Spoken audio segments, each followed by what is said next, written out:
Peter Hale was always a comic book baddie, manipulating his nephew into a mercy killing just to score a minor victory against his sister because he didn't like her management style. Then we have Peter's well-documented murder spree that started with the death of his niece and included almost driving his nephew crazy while Peter just sat there playing possum. He's a bad guy with an established pattern of villainy. The writers did a really good job of establishing that pattern. Peter is shown repeatedly manipulating and moving people like pieces around a chessboard in the pursuit of power. But no matter how many times he shows us he's a bad guy, I still get people saying, "But Peter loved his family." Yeah, he loved them, right up until they were in his way, at which time he disposed of them. He loved them so much that he did that season 4 Legion of Doom supervillain team-up with the woman who literally massacred his family. I believe this desire to create a positive narrative from irredeemable actions is one of the reasons why we have so many repeat cases of domestic violence. It's the "but he has a good heart" syndrome.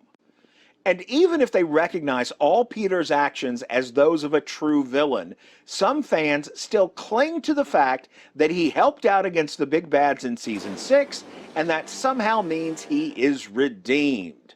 Peter is the same level of bad at the end of the series as he was at the beginning.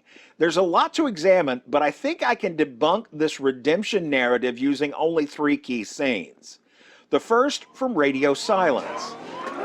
The power is out at Icon for the first time since Peter was locked up at the end of season 4. He escapes, but catches scent of his daughter, who is trapped and in desperate need of help. In this moment, Peter has the opportunity to do something heroic or even just decent. Instead, he decides to save his own skin to avoid a difficult situation. He leaves that building knowing that there's a good chance his daughter will die there. Okay, the second scene. Peter's escape through the portal where so many fans see the mirage of redemption. Yeah, what about Malia? No, his decision to escape comes not due to anything Styles said about saving his friends. It happens because Peter has just realized that he is not in a hopeless position. This isn't a train station. This is a way station. Prior to this moment, he thought he was inside the Wild Hunt, from which nothing ever escapes. But then he realizes this is just a way station. He actually has time. All the time it will take the writers to clean out Beacon Hills.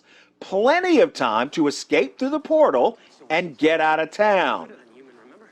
Unlike before, Peter now has a choice. Stay here and eventually get taken forever, or try his luck and maybe save his skin.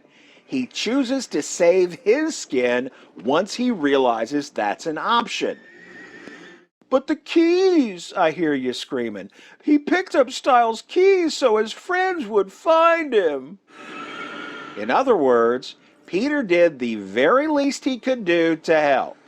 He bent over at the waist and lifted a few ounces of metal that just happened to be under his foot. Okay, you got me. Redemption complete. Yeah, no. Peter actually believes that Beacon Hills is a lost cause. But if there is a way to save the town, he knows that Scott's pack will figure it out.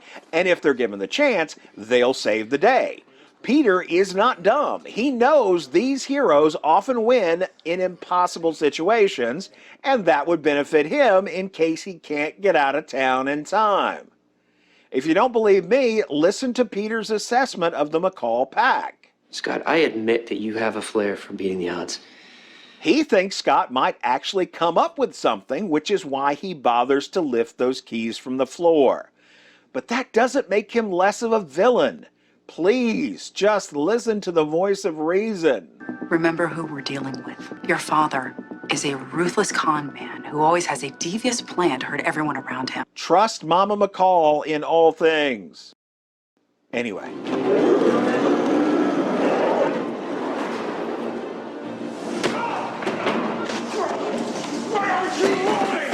The standing up to the Ghost Riders while Malia escapes happens twice, once in Heartless and again at the end of Blitzkrieg.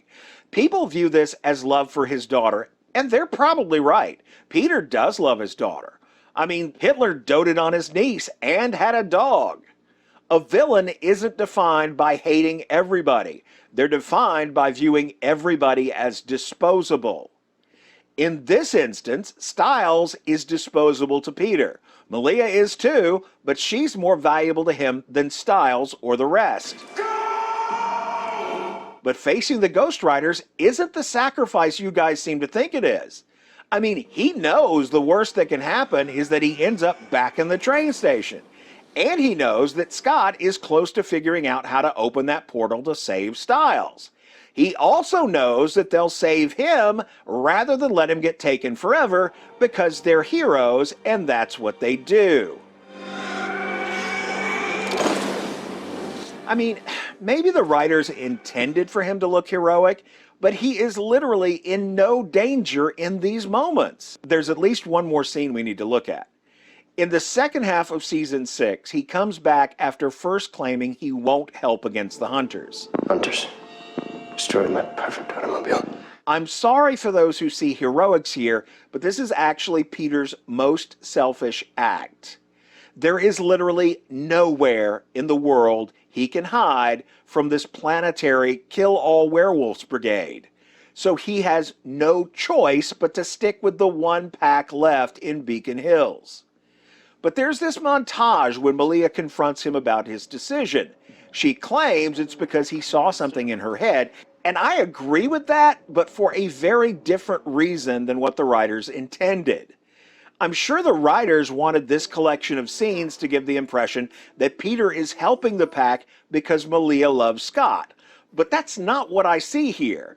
What I see is Peter realizing it will be just as hard getting her away from Scott as it was getting her away from Styles in the first part of the season. I see him realizing that he now has an automatic in with the most powerful alpha that Beacon Hills has seen since Talia Hale. He's not changing or growing as a person here. He wants to restore his family as a power base. It's what he's always wanted. In this case, that means keeping Malia close, and if her boyfriend happens to be the power player in Beacon Hills, all the better. Remember Peter's pattern of villainy: manipulate and move people like game pieces while seeking power. Nothing in Peter's season 6 arc breaks that pattern.